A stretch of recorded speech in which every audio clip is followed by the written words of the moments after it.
Todos sabemos que fitoterápico corresponde ao uso da planta ou dos seus derivados como um medicamento.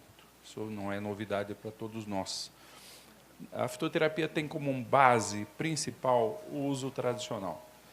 Procuramos agregar a esse uso tradicional as informações científicas, mas, infelizmente, elas surgem numa escala muito pequena frente às necessidades. E é o caso exatamente do tema em questão.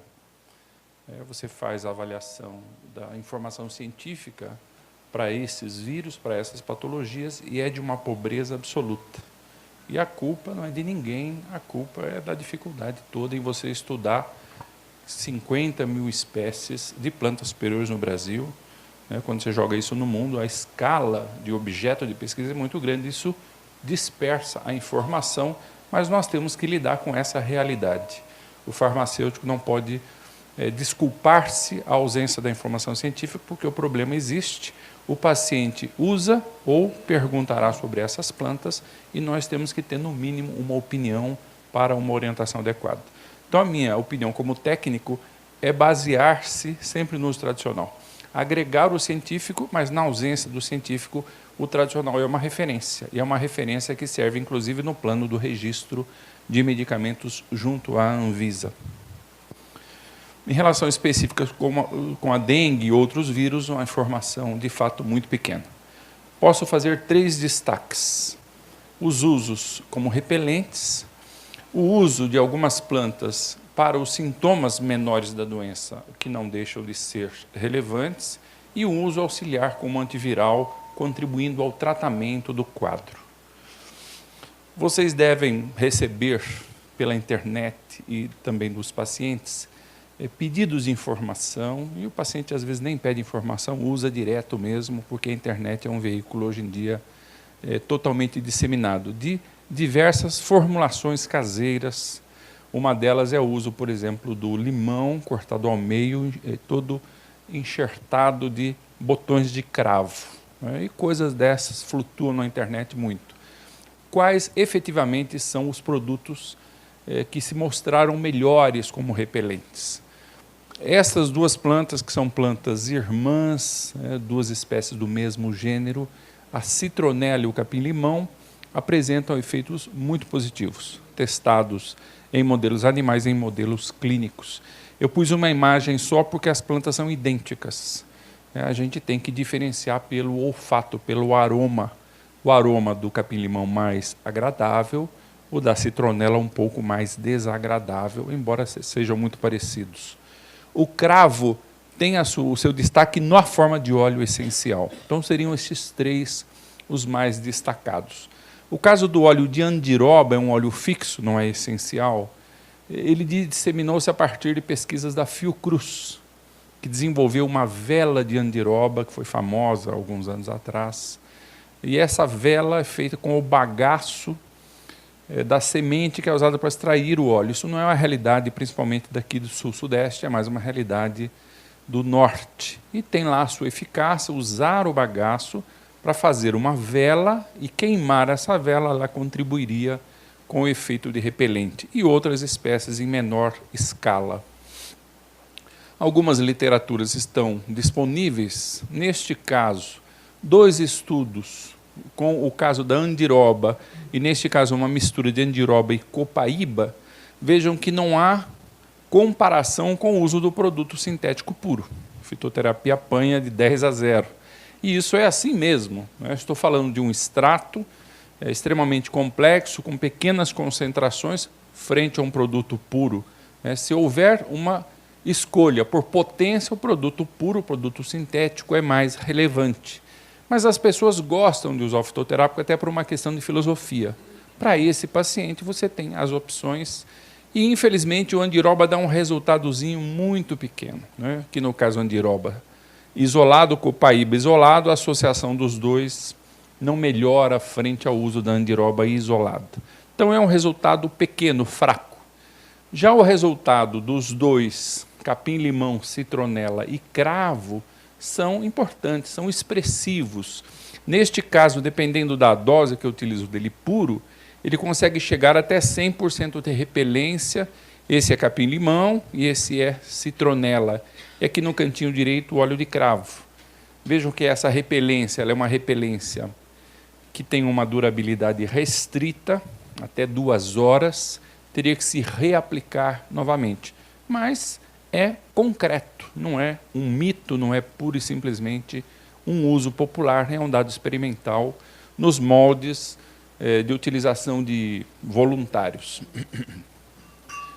Aproveitando o contexto dos farmacêuticos da área magistral, uma dessas literaturas propõe um creme incorporado com 10% de óleo de citronela, um creme simples, que poderia perfeitamente ser manipulado e disponibilizado aos pacientes.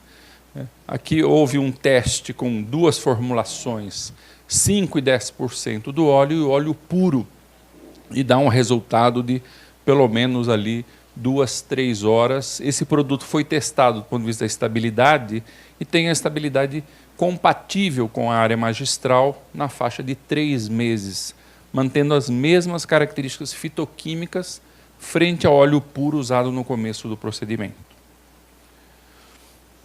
Na área de sintomas, principalmente os efeitos analgésicos e anti-inflamatórios são relevantes. Efeitos que o paciente precisa quando está com um quadro de dengue, e aqui há várias opções. Eu cito o caso da tanchagem, uma planta daninha, que pode ser absolutamente usada com tranquilidade. O capim-limão, a guaçatonga, a alfavaca, a hortelã, o própolis. Há um spam de internet que diz que o própolis pode ser tomado e serviria como um repelente. Não há subsídio para esta informação. Ele é, sem dúvida, um bom anti-inflamatório, analgésico e também um hepatoprotetor, porque há relatos de alguns pacientes que têm problemas hepáticos decorrentes do vírus. E etc. Uma série de outras, poderia citar, por exemplo, as flores do sabugueiro, uma planta mundialmente utilizada como analgésico. Os riscos em coagulação, no entanto, existem para muitos fitoterápicos. Nestes casos, antes de indicar, eu preciso contraindicar ou alertar o paciente. Eu subdividi minha apresentação em 3 grupos. Aquelas plantas que apresentam salicilatos. Então, se eu estou evitando os anti-inflamatórios não esteroidais, vou evitar essas plantas, né? O salgueiro é clássico, o funcho tem salicilatos, berinjela tem um pouco de salicilato. Há listas na literatura de quais são estes ingredientes que nós poderíamos saber, ter essas informações e alertar aos pacientes. Há um segundo grupo de plantas que não têm salicilatos, mas interferem muito na coagulação. Conhecemos muito o caso do alho. Os 2 anti-inflamatórios da fitoterapia, a unha de gato e o garra do diabo, são excelentes anti-inflamatórios, mas alteram muito a coagulação. Então, não devemos colocar esses produtos de modo algum aos pacientes. Ginkgo biloba, ginseng, gengibre, cúrcuma. Alerto aos colegas farmacêuticos de drogaria, há 2 produtos que eu poderia ter colocado aí, que é os óleos de peixe ômega 3, que interferem muito na coagulação, fazem parte dos seus efeitos terapêuticos, e um produto recente, imunoestimulante, ao qual eu seria tentado usar no caso de dengue, à base da planta Pelargoniosidoides, marcas Uncan e Caloba.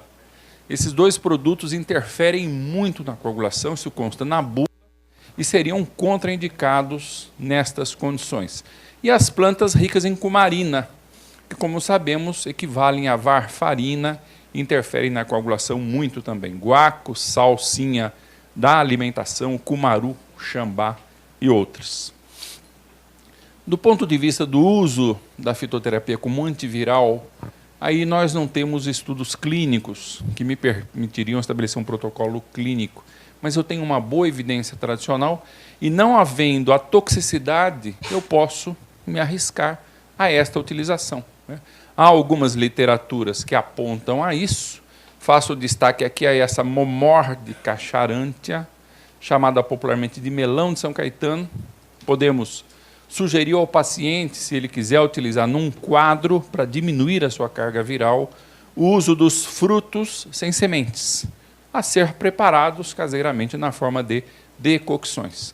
O cravo de defunto também tem sido muito citado na internet com estas indicações, pouca literatura experimental e clínica, mais uma boa evidência tradicional e ausência de risco. Então, eu me permitiria indicar ao paciente, de modo que ele pudesse obter algum efeito sem ter risco desta utilização.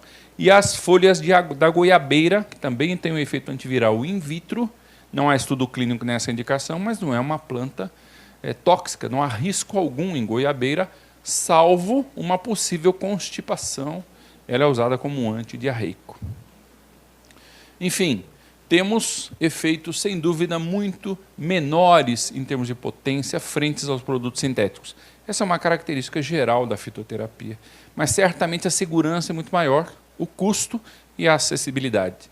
E, no mínimo, a informação que cabe sempre a nós, farmacêuticos, termos uma opinião e orientarmos adequadamente aos pacientes.